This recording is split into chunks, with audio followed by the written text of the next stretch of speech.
sommes des Homo sapiens, ce qui signifie en latin l'homme qui pense. Une caractéristique particulière qui nous distingue des autres animaux. Carl Linné, un médecin et botaniste suédois du XVIIIe siècle, réussit à classer les êtres vivants en catégories de genre et d'espèces.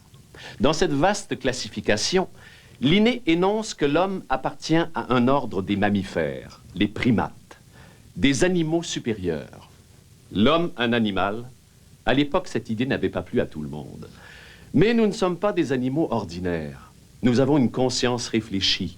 Nous nous désignons hommes sages, non pas parce que nous savons tout, mais parce que nous sommes capables de poser des questions. Et nous disposons d'un outil d'une efficacité remarquable, un langage articulé qui ne cesse d'évoluer. Dans la prochaine heure, nous verrons que cette merveilleuse faculté de communiquer par la parole ou encore par le biais de l'art fait de nous une espèce à part.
Chaque espèce est unique.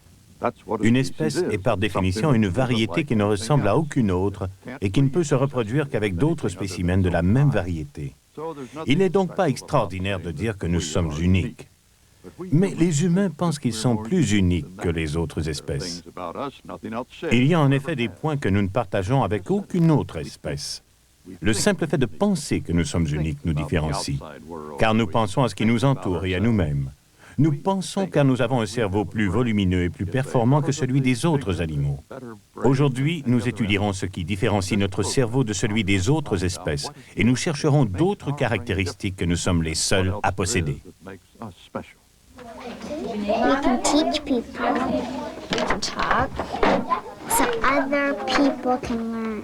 Even the big people test, every day they learn something new. Teachers teach us a lot. Teach us how to read. People can read, and one else can. Notre cerveau est l'organe qui fait de nous ce que nous sommes. Il nous permet de penser, d'avoir des éclairs de génie, de concevoir un langage et de parler. Toutes les facultés humaines sont régies par le cerveau.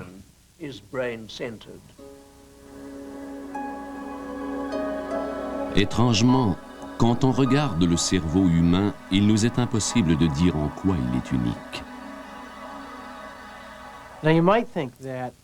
On a tendance à croire qu'il est facile de déterminer ce qui différencie le cerveau humain. Si on compare un cerveau humain à un cerveau de chimpanzé, on constate qu'il y a des différences. Le cerveau humain est volumineux. Il possède une multitude de plis. Il contient probablement beaucoup de choses différentes. Mais ce n'est pas si simple que cela. On ne peut pas vraiment distinguer ce qui fait que notre cerveau est unique et différent de celui des autres animaux. Look! The red dog is all better! On ne peut pas se contenter de dire que nous pensons différemment simplement parce que notre cerveau est structuré différemment. Je ne crois pas que nous sommes différents parce que nous sommes plus intelligents. Même si, en fin de compte, nous accomplissons des choses que nous croyons être plus intelligentes. Je ne crois pas que ce soit la principale différence. Je crois que nous sommes différents parce que nous pouvons apprendre à parler. Отцу и Сыну и Святому Духу, ныне и присно, и во веки веков. Le langage et la pensée vont de pair. Nous produisons des sons, des images, des œuvres d'art et des mots. Nous transmettons même la musique de génération en génération, mais rien de tout cela ne serait possible sans langage. Si nous savions d'où vient notre langage, pourquoi il existe, et quand nous l'avons acquis, peut-être comprendrions-nous pourquoi nous sommes des êtres pensants. Il a peut-être fallu un accident dans le cours de notre évolution pour que nous acquérions la précieuse capacité de créer des symboles.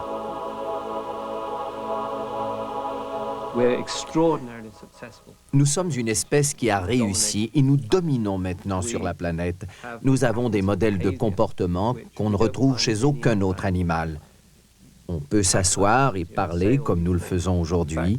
On peut sortir pour aller voir une pièce de Shakespeare. On peut écouter de la musique. On peut même faire de grandes découvertes scientifiques. Compte tenu de toutes ces habiletés, n'importe quelle personne objective dirait que nous sommes très, très différents. Circle it for us, please.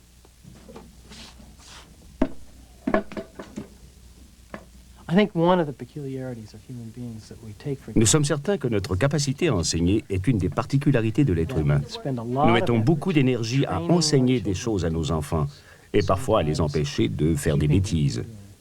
Ce processus de transmission du savoir a une incidence sur la structure de notre cerveau. Notre cerveau se modifie au fil des générations. I just want you to draw a picture of yourself. And each year when you add to your folder, you're going to see how different you think you look, or you do look. You get older and your face changes a little.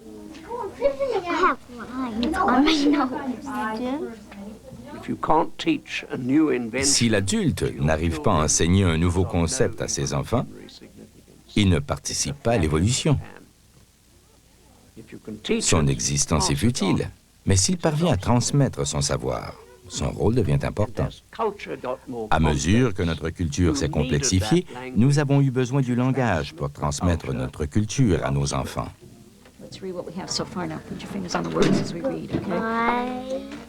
I would make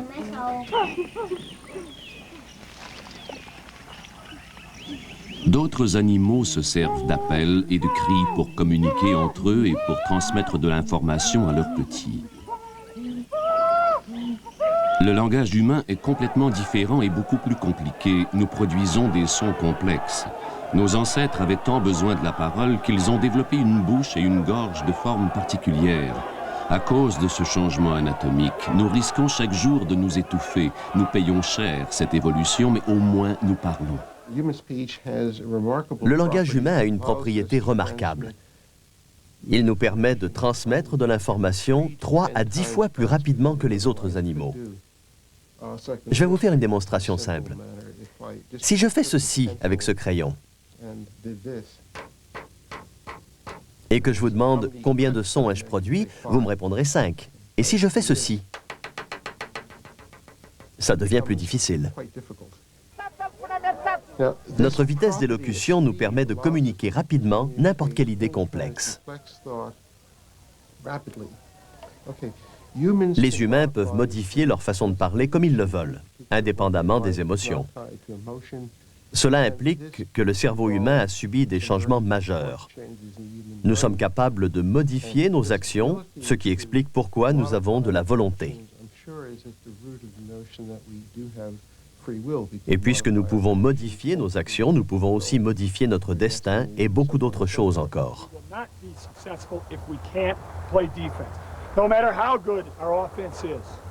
Même si nous savons à quoi nous sert le langage, nous ne savons pas pourquoi ou quand nous avons commencé à parler. Nous savons que nos ancêtres se sont mis à marcher en position verticale pour plus d'une raison.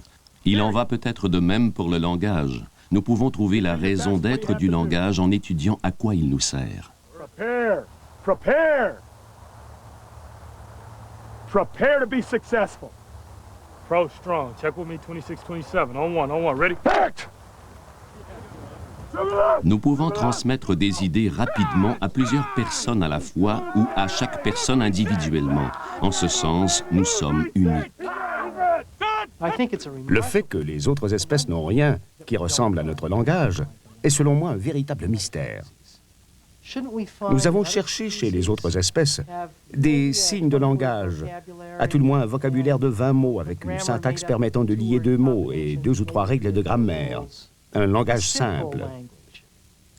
Le fait que personne à part nous ne possède même un langage simple nous porte à croire que le langage est une faculté bien particulière. Quels sont les avantages que nous avons tirés de notre langage et que nous ne retrouvons pas chez les autres espèces? Je crois que la réponse à cette question a quelque chose à voir avec la nature abstraite de la signification du langage et des mots. Nous pouvons parler de choses que nous ne pourrions jamais vivre, par exemple la vie après la mort. Nous pouvons nous demander où nous étions avant de naître et où nous irons après notre mort. Nous pouvons penser aux saisons à venir. Nous pouvons avoir toutes ces pensées car ce que les mots expriment est différent de ce que les rires, les pleurs et les cris expriment. Les mots ont une signification précise et expriment des idées précises. Le langage nous a d'abord été utile dans la vie de tous les jours, par exemple pour avertir du danger et renseigner les autres sur la nourriture disponible. Mais il servait aussi à autre chose. Lorsque nos ancêtres ont commencé à vivre en plus grands groupes, ils ont eu besoin de moyens pour communiquer avec beaucoup de gens et pour cultiver des relations avec d'autres. Le langage est devenu une sorte de ciment social. Il a contribué à briser des barrières, créer des amitiés, résoudre des disputes et planifier l'avenir. Il s'est complexifié avec le temps. Le langage existe pour les mêmes raisons que nos autres facultés existent. Il nous a aidés à survivre dans la savane africaine. Il serait maintenant intéressant de savoir quand nous avons commencé à parler. Nous voudrions tous pouvoir associer les débuts du langage à un fossile particulier ou à un événement bien précis. Je crois qu'il faut d'abord regarder à l'intérieur de nous-mêmes, dans notre cerveau. Nous devons repérer dans notre évolution le moment où le cerveau s'est restructuré pour répondre aux exigences que le langage nous imposait. Ce moment particulier remonte assez loin. Selon moi, les origines de la communication par le langage remontent à environ 2 millions d'années. Il s'agit de l'époque où a vécu l'espèce que nous appelons l'Homo habilis. L'homme s'est distingué de l'animal au moment où l'Homo habilis est apparu. Cette espèce avait un plus gros cerveau. Elle a commencé à parler et elle a ainsi créé une toute nouvelle dimension dans l'univers. L'Australopithèque était très différent. Il éduquait ses rejetons de la même façon que le faisaient les chimpanzés ou encore les gorilles. Il n'y avait pas de différence entre l'homme et le singe. L'Homo habilis est doté d'un nouveau mécanisme qui lui a permis de s'adapter au monde, de survivre et d'enseigner à sa progéniture pour lui permettre de survivre à son tour. C'est là le véritable principe de l'évolution.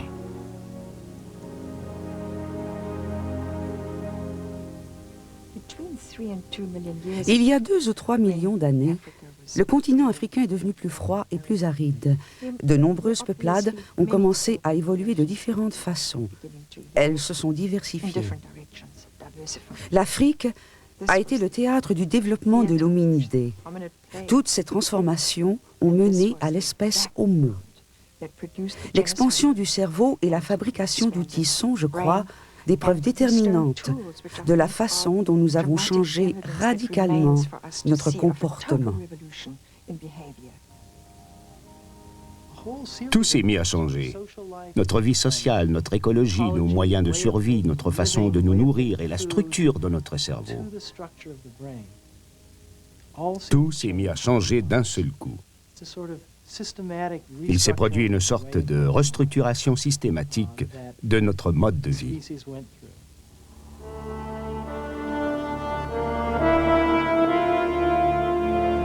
Il y a au moins 2 millions d'années, plusieurs espèces d'hominidés vivaient en Afrique. Il serait intéressant de savoir quel effet le développement du langage a eu sur les espèces qui ont survécu et sur celles qui ont disparu. Nous avons tendance à oublier que nous n'avons pas toujours été la seule espèce humaine sur Terre.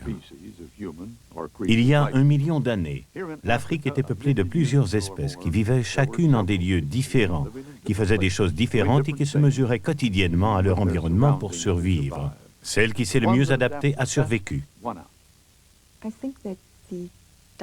Je crois que les branches de l'arbre généalogique de l'homme sont beaucoup plus variées que nous n'avons jamais osé imaginer. Nous n'avons compris que très récemment que plusieurs espèces hominidées différentes vivaient sur Terre à une époque aussi lointaine qu'il y a 2 ou 3 millions d'années.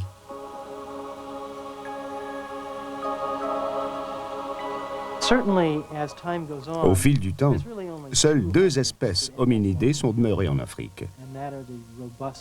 Il y avait les australopithèques d'imposants et robustes végétariens qui possédaient une énorme mâchoire, un appareil de mastication très puissant et de grosses dents. Et il y avait l'Homo erectus, que nous considérons automatiquement comme notre ancêtre parce qu'il fabriquait des outils de pierre et qu'il ressemblait beaucoup par son comportement aux chasseurs-cueilleurs modernes. L'Australopithèque a disparu et l'Homo erectus a survécu. L'Homo erectus a non seulement survécu, il a aussi émigré d'Afrique. Il s'est dispersé un peu partout sur le globe à la même époque où nous situons la disparition de l'autre espèce hominidée. L'Homo erectus utilisait des outils, mangeait la viande qu'il trouvait partout où il allait et pouvait s'adapter aux importants changements climatiques. Sa population s'est accrue à mesure que son langage et son cerveau se sont développés. Les australopithèques n'avaient pas cette souplesse. L'extinction est un phénomène normal. Toutes les espèces hominidées sont disparues, sauf la nôtre.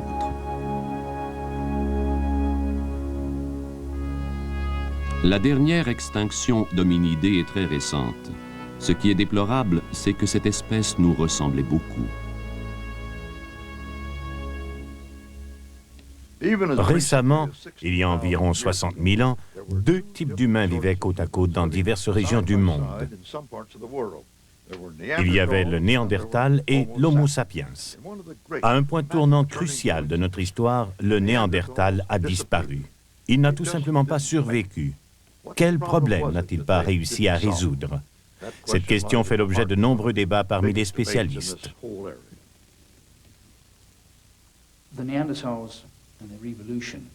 On peut retracer très loin dans le temps le Néandertal en Europe. Nous savons qu'il y avait aussi une espèce plus ancienne, l'Homo erectus, qui est apparue en Afrique il y a près de 2 millions d'années. 1 million d'années plus tard, l'Homo erectus s'est dispersé à travers le monde. Il est probablement allé en Europe. Il s'est rendu jusqu'en Extrême-Orient, en Chine et à Java. Les descendants de l'Homo erectus de chacune de ces régions ont acquis avec le temps leurs propres caractéristiques. Nous croyons que la lignée européenne a abouti au Néandertal.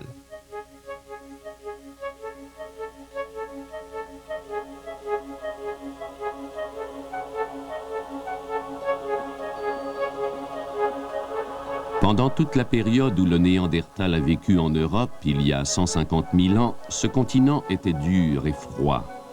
Ses habitants devaient être robustes. Ils chassaient et cherchaient de la nourriture dans un monde qui leur était hostile. Dans cet environnement, les diverses tâches à accomplir exigeaient force et endurance.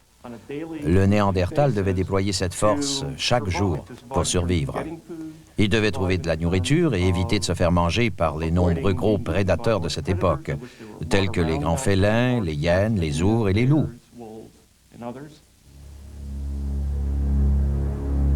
Le Néandertal nous fascine car il nous ressemble à plusieurs égards. Il se servait d'outils et d'armes, avait un cerveau très développé, était certainement capable de parler et avait une vie sociale. Malgré tout, il n'a pas survécu. En étudiant la partie centrale du fémur d'un Néandertal, on s'aperçoit que cet os était au moins aussi fort que celui de l'homme moderne quand il se déplaçait d'avant en arrière. Mais il était beaucoup plus fort dans les mouvements latéraux. Cela indique qu'il opposait ses jambes à diverses forces, y compris des forces qui sont requises pour la marche verticale. Mais cet os était aussi soumis à d'importantes forces quand les mouvements étaient irréguliers et horizontaux. On peut comparer ces mouvements à ceux des joueurs de football américains qui courent et changent de direction soudainement. Le corps devait aussi opposer une résistance dans certaines prises.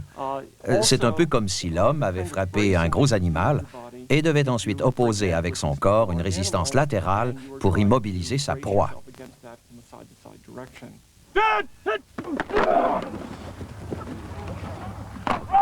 Le Néandertal chassait les animaux sauvages à main nue. Il devait donc être très fort. L'étude de ses os indique qu'il subissait exactement le même type de blessures que les hommes modernes qui se mesurent en corps à corps à de grands animaux.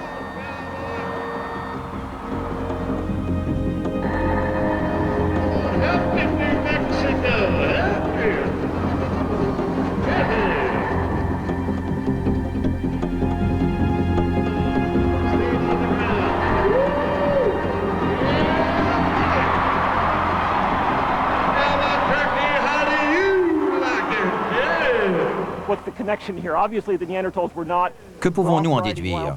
Le Néandertal ne s'amusait évidemment pas à monter des chevaux sauvages et à se battre avec du bétail à l'ère Pléistocène. Mais sa technologie nous indique que lorsqu'il chassait des animaux comme des chevreuils, des poulains ou des chèvres, il se battait en corps à corps avec ces bêtes. Nous savons donc que les contacts et les affrontements entre le Néandertal et ses proies étaient assez violents.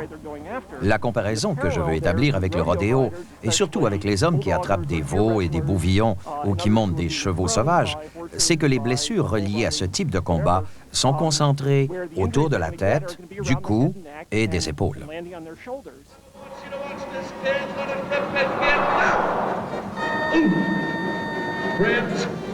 He came down hard. Watch the bucking horses, EMTs. EMTs be on standby. Les squelettes de Néandertal indiquent qu'ils survivaient souvent à leurs blessures. Leurs fractures guérissaient. Quelqu'un devait donc prendre soin des malades et des blessés au sein de la communauté.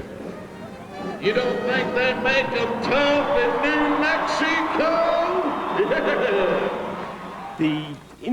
En examinant les blessures, on se rend compte que leurs groupes sociaux étaient assez solidaires pour prendre soin des malades pendant de longues périodes. Ils prenaient soin les uns des autres. Cela démontre que les membres du groupe social avaient de l'empathie entre eux.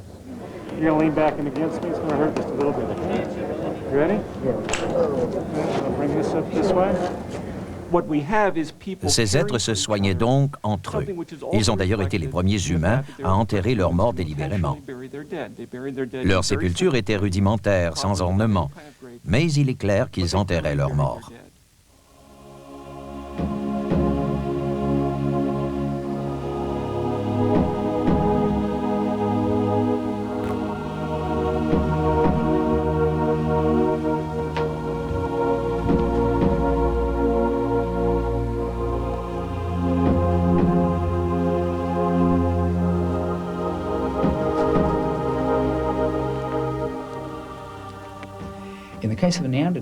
Nous avons maintenant la certitude que l'espèce néandertale enterrait ses morts, mais nous ignorons encore quelle importance avait leur cérémonie et quelle signification sociale cet enterrement avait pour eux.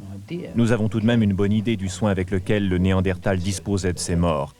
En effet, il ne devait pas être facile de creuser une tombe dans une caverne. Il devait avoir de bonnes raisons de pratiquer ce rituel social. Nous avons donc des preuves que le Néandertal avait des préoccupations humanitaires car il se souciait des autres membres de son espèce même après leur mort.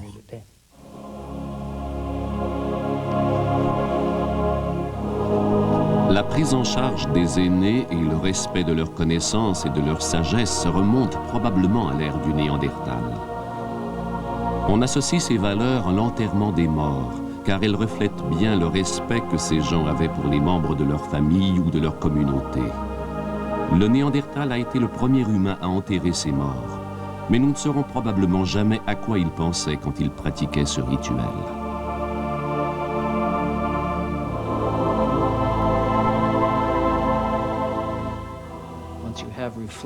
Dès que les hommes ont eu la faculté de réfléchir, ils ont dû voir la mort comme un grand mystère.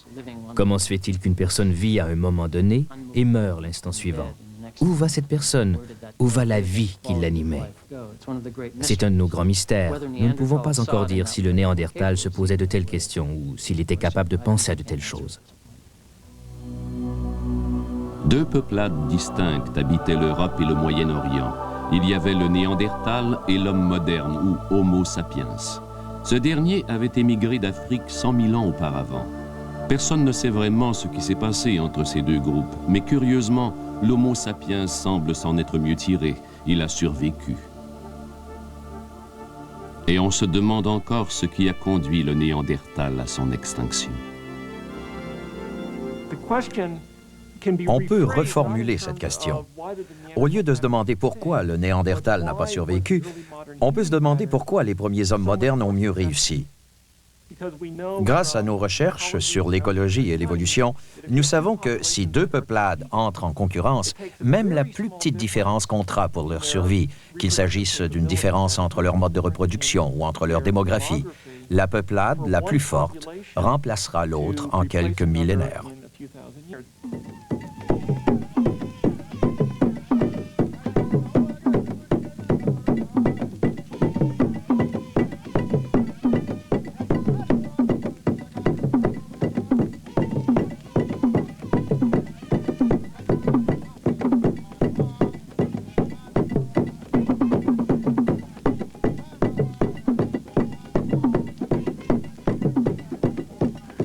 Encore aujourd'hui, les hommes demandent aux dieux et aux esprits leur aide pour toutes sortes de choses. Ils leur demandent surtout la fertilité pour leur récolte, pour leur bétail et pour eux-mêmes.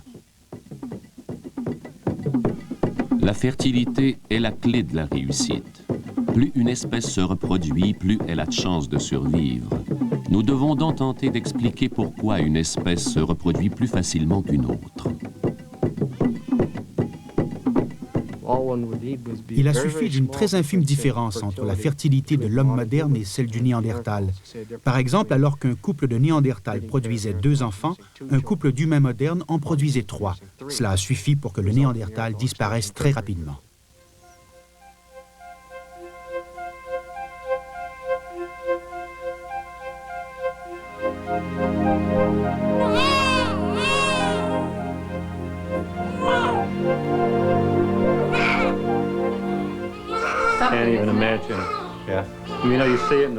L'homme moderne a peut-être pris une longueur d'avance simplement parce qu'il était plus apte à s'adapter aux nouveautés dans sa vie, et aussi parce qu'il parlait.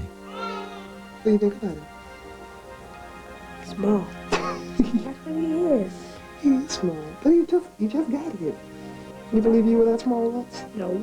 Yes, you were. Look at that. I think he might have even been a little bit... You were skinnier. I think he's got more meat on his bones than you had.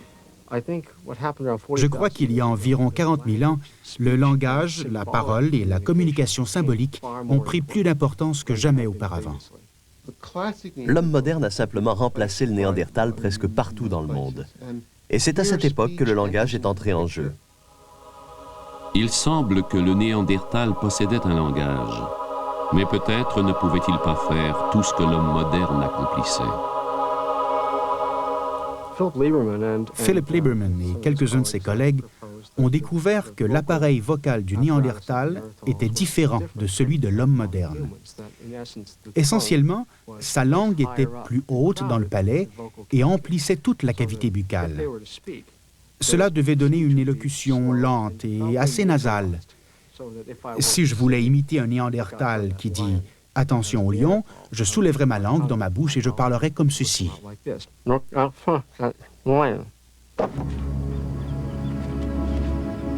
L'excavation de cavernes au Moyen-Orient nous indique que le Néandertal et l'Homo sapiens se côtoyaient. Ils vivaient au même endroit, au même moment. Nous ne savons pas ce qui s'est passé quand ils se sont rencontrés.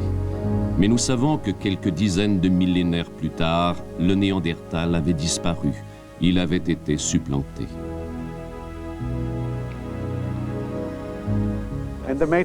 Nous nous demandons tous, se sont-ils jamais rencontrés? Se sont-ils parlé? L'un a-t-il remplacé l'autre? Se sont-ils repoussés mutuellement? Je crois que c'est là un des mystères les plus intrigants que nous ayons à résoudre. Mais sans creuser le sol et sans trouver des preuves, nous n'y parviendrons pas. Se battaient-ils entre eux?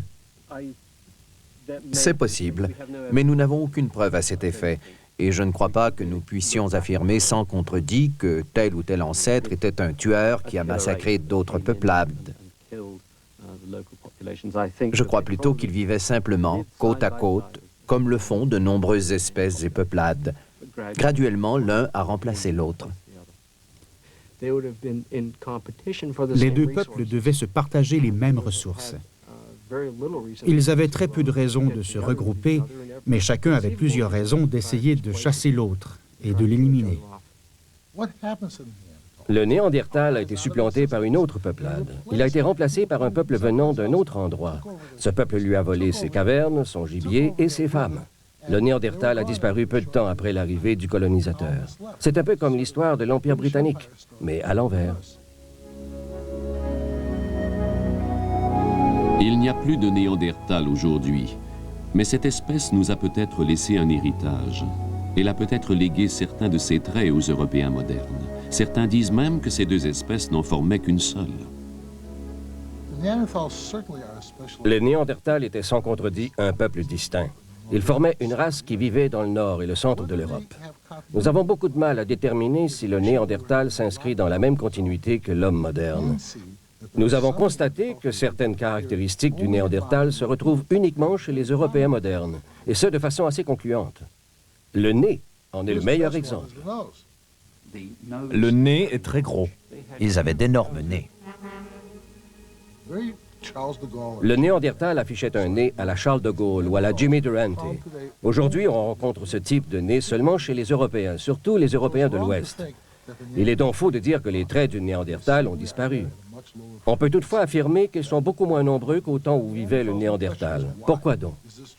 Les caractéristiques du Néandertal ont-elles disparu parce que cette espèce est disparue ou parce qu'elle a évolué pour devenir l'Européen moderne?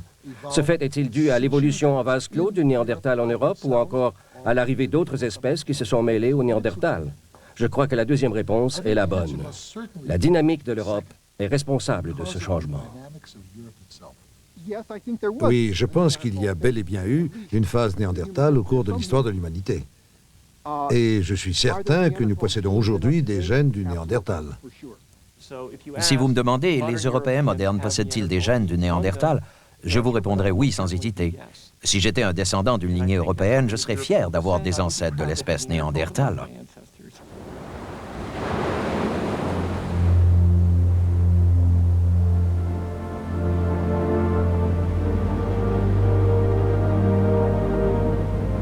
Que le Néandertal nous ait ou non légué un héritage génétique, il n'en demeure pas moins qu'il a disparu de la Terre il y a environ 35 000 ans. D'où venait l'espèce qui a remplacé le Néandertal? Nous n'avons aucune certitude à ce sujet, mais nous savons qu'il y a 100 000 ans, dans un endroit appelé Classes, une communauté d'hommes modernes vivait le long du littoral sud-africain. Cette population a probablement émigré d'Afrique vers le nord.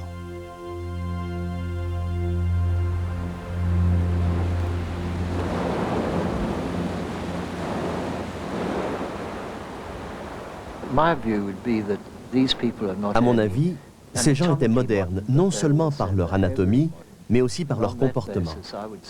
On peut donc supposer qu'ils utilisaient les mêmes moyens de communication que nous. Je crois qu'ils communiquaient entre eux aussi bien que vous et moi.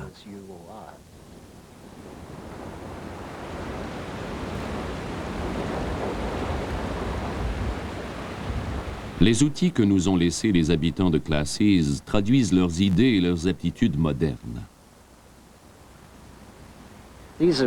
Voici une série d'outils de pierre qui proviennent des cavernes de Classes River. Ces outils ont été fabriqués à partir de divers matériaux bruts. La plupart sont en quartzite, un type de pierre que l'on retrouve sur la plage près de la caverne. Cet artefact est une lame plate. Voici un autre artefact fait de quartz. Il n'est pas très commun. Le matériau brut a probablement été soigneusement sélectionné. Nous savons que la source de certains de ces matériaux est à environ 30 km d'ici. Cela prouve que ces gens se donnaient beaucoup de mal pour se procurer les matériaux requis pour certains de leurs outils. À cause de cette difficulté, ces artefacts avaient plus de valeur et devenaient une meilleure monnaie d'échange. Nous croyons que les artefacts fabriqués dans des matériaux exotiques servaient lors des rituels d'échange de cadeaux qui solidifiaient les liens entre les personnes et les groupes.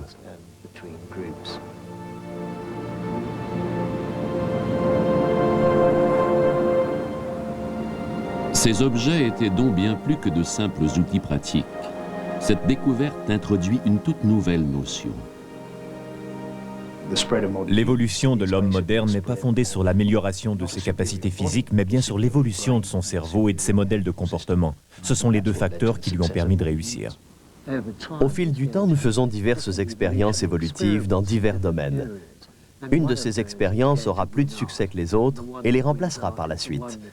Je crois que c'est dans ce sens que nous devons envisager l'évolution anatomique de l'homme moderne. Nos ancêtres ont remplacé d'autres espèces humaines très résistantes, telles que le Néandertal en Europe. L'anatomie de l'homme moderne est le résultat d'une expérience évolutive ayant surpassé l'expérience des autres espèces.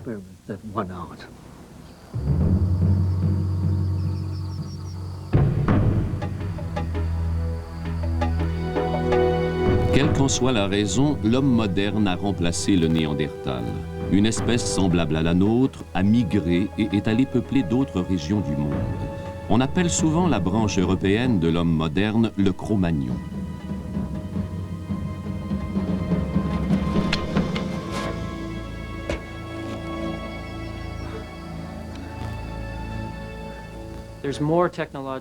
Lors des 5000 premières années d'existence du Cro-Magnon en Europe, il y a eu plus de changements technologiques que durant toute l'évolution humaine qui a précédé sur ce continent. À partir d'il y a environ 30 000 ans, les inventions se sont succédées. On a créé de meilleurs outils, de meilleures armes pour chasser et une meilleure organisation sociale. L'Homo sapiens moderne pouvait s'adapter à tout. Il pouvait survivre quelles que soient les conditions.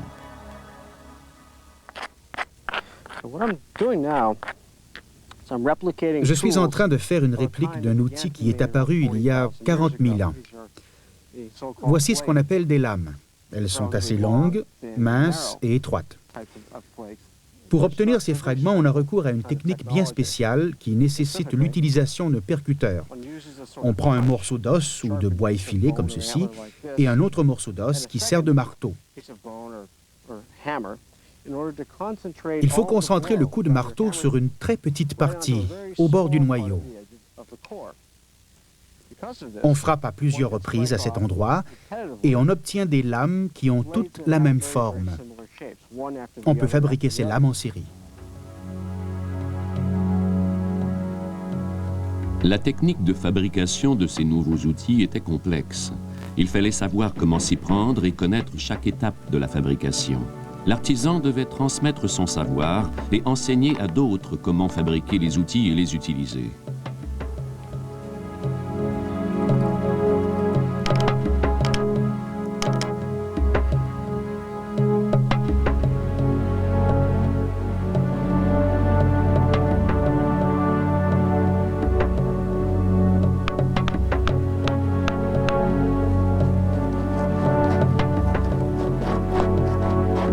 Pour la première fois, les outils et les armes trouvés dans une région donnée du globe correspondaient aux gens qui vivaient à cet endroit.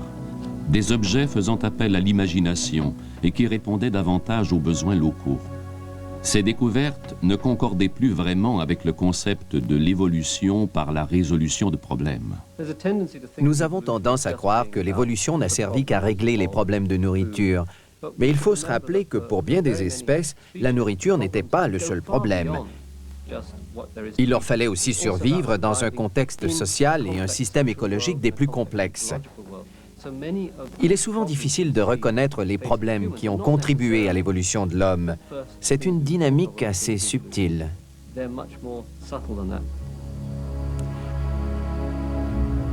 Le monde devenait de plus en plus complexe. Les différents groupes de personnes devaient trouver des façons de s'entendre entre eux. Chaque communauté devait cultiver sa propre identité, ses propres idées et ses propres images. Ça me coupe le souffle de tenir un objet comme celui-ci. J'admire ses formes en pensant qu'une personne qui vivait en Europe l'a fabriqué avec de l'ivoire il y a des dizaines de milliers d'années. Il est difficile d'imaginer que cette personne a été la première à fabriquer un tel objet.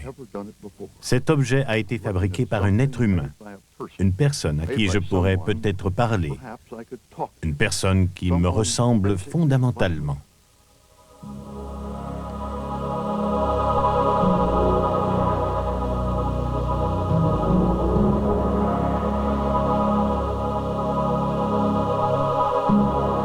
Le Néandertal n'a jamais fabriqué de tels objets.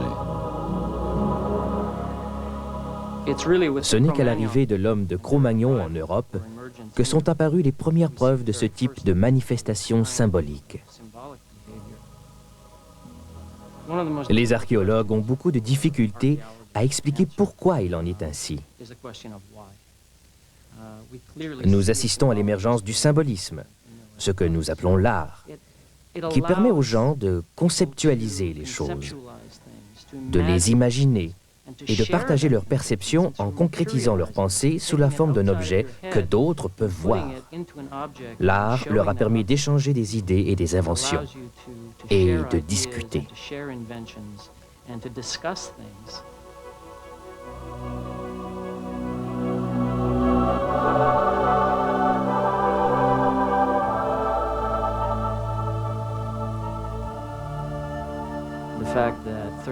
Il y a 35 000 ans, les gens portaient des perles, des pendentifs et toutes sortes d'autres objets de valeur. Cette pratique est encore courante aujourd'hui, ce qui prouve que nos ancêtres avaient trouvé à leurs problèmes sociaux des solutions qui nous conviennent encore aujourd'hui. Dans notre monde moderne, on trouve beaucoup d'exemples de gens qui, au moyen de parures, expriment leur identité sociale et personnelle, leurs convictions politiques et même leurs rébellions.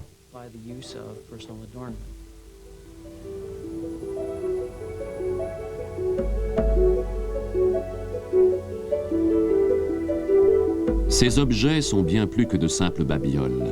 Ils ont été fabriqués par centaines. Ils comptaient beaucoup pour les gens qui les ont fabriqués, car chaque minute passée à façonner un bijou était une minute de moins consacrée à la chasse ou à la résolution des problèmes quotidiens. Grâce à de telles expériences, nous savons qu'il faut plus d'1 heure pour fabriquer un seul de ces objets. On peut voir que ce morceau commence graduellement à prendre une autre forme. Ici, on a le tronc, et à l'autre extrémité, on a une sorte de boule. Nous en sommes maintenant à l'étape où nous pouvons percer un trou à cet endroit. J'ai reproduit aujourd'hui un objet qu'une personne comme moi a fabriqué il y a quelques 30 millénaires. J'ai appris quelque chose sur moi-même. On peut supposer que ces objets ont été légués de génération en génération. Ils évoquent des souvenirs et portent en eux l'histoire et le folklore des peuples. Ce sont des messages tangibles que le passé lègue à l'avenir.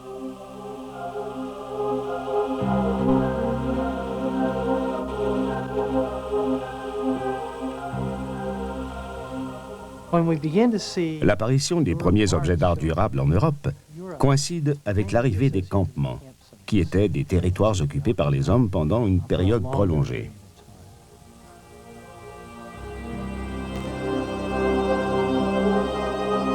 On a trouvé des petites perles décoratives et des objets comme ceux-ci par milliers partout en Europe. Ils datent d'environ 20 000 ans. Bon, nous avons ici une perle qu'il serait difficile de différencier de celle qu'on a trouvée dans les sites anciens. Il reste cependant une étape finale qui consiste à polir la perle.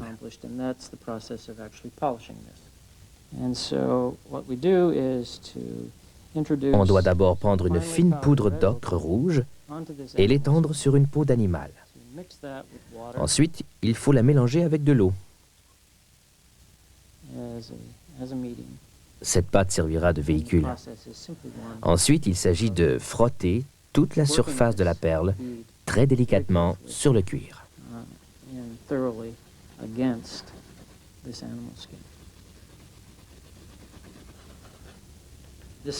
Ce côté est particulièrement bien poli. Ces petits objets d'art font partie de notre histoire, au même titre que le cerveau, le langage et la communication. En étudiant l'homme moderne, nous avons appris que les parures personnelles et les manifestations symboliques de l'identité sociale servent à préserver les différences qui existent dans une société. Lorsqu'on étudie ces modes d'expression, on s'aperçoit qu'il y a 30 ou 40 000 ans, l'espèce humaine, pour la première fois dans son histoire, s'est divisée en divers peuples et groupes sociaux. Ces subdivisions peuvent rendre nos sociétés extrêmement complexes. Ce phénomène de diversification sociale n'a pas de limite, car notre cerveau n'est pas le seul moyen que nous possédons pour nous démarquer. Cette diversité se reflète aussi dans les objets que nous créons chez les autres membres de la société et dans les modèles de comportement que nous avons adoptés pour observer les règles que nous avons créées. En un sens, notre vie diffère de celle des autres espèces parce qu'elle s'inscrit dans tout un univers de symboles.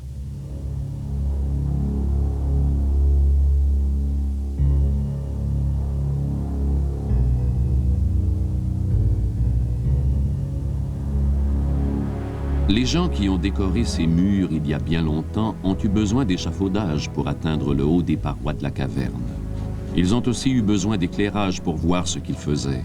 Ils fabriquaient de la peinture en mélangeant de l'ocre à d'autres substances. C'était une entreprise de taille pour un endroit si sombre et si inquiétant.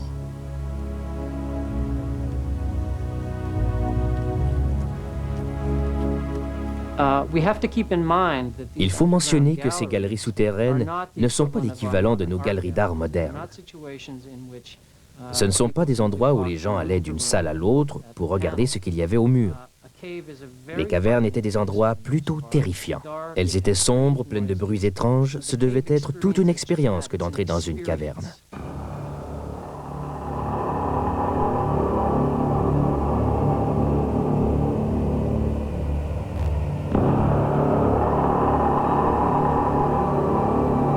Les cavernes ne servaient pas de lieu d'exposition où les gens allaient admirer des œuvres d'art.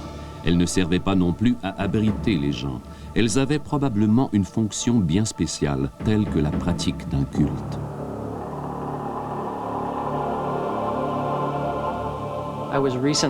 J'ai visité récemment la caverne du Tuc d'Audoubert, dans les Pyrénées françaises.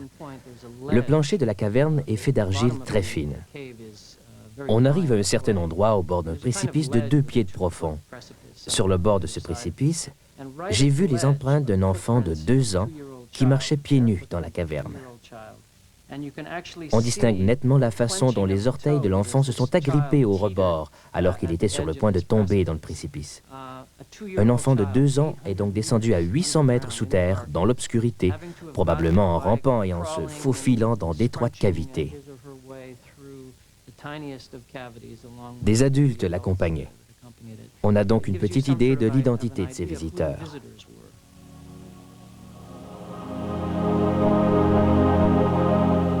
Que peut-on dire de ces gens qui ont atteint un stade où l'art et l'expression des idées avaient une telle importance?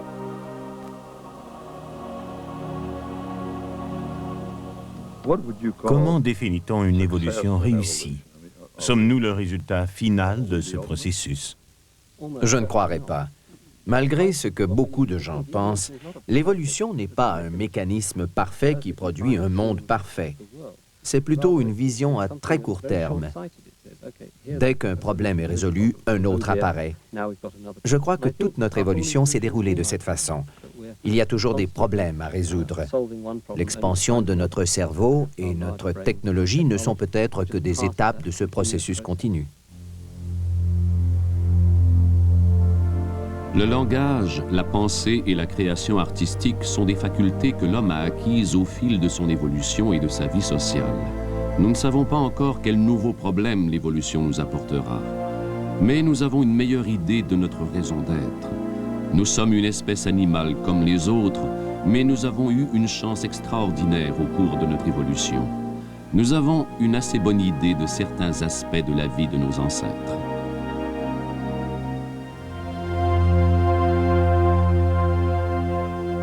J'imagine que les scientifiques qui viendront après nous se feront eux aussi une idée de notre mode de vie actuel. Mais ils n'auront qu'une petite idée de la façon dont nous vivions à un certain endroit, à un certain moment. Ils ne pourront affirmer avec certitude que tous les humains étaient comme ceci ou comme cela. Nous ne sommes même pas certains que tous les humains évolueront de la même façon. Que nous réserve l'avenir? Même si nous avons des capacités uniques, peut-être que le monde nous présentera des problèmes que nous ne pourrons pas résoudre. Dans notre prochain et dernier épisode, nous répondrons à certaines questions sur notre avenir.